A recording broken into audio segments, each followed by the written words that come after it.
দেখেন ভাই, দেখেন কি একটা আজব খেলা।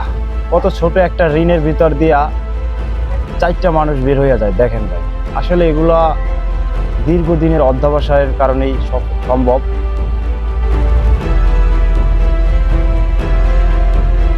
চেষ্টা করলে মানুষ কি না পারে, দেখুন ভাই, এটাই তার প্রমাণ।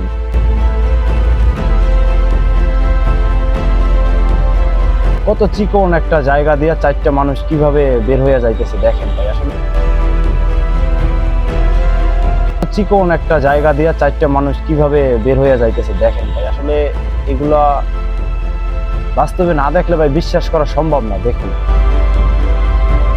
আর ভিডিওটা শেয়ার দিয়ে আপনার আপনজনদেরও দেখার সুযোগ করে দিন। ধন্যবাদ ভাই, ভালো থাকবেন। আসসালামু আলাইকুম।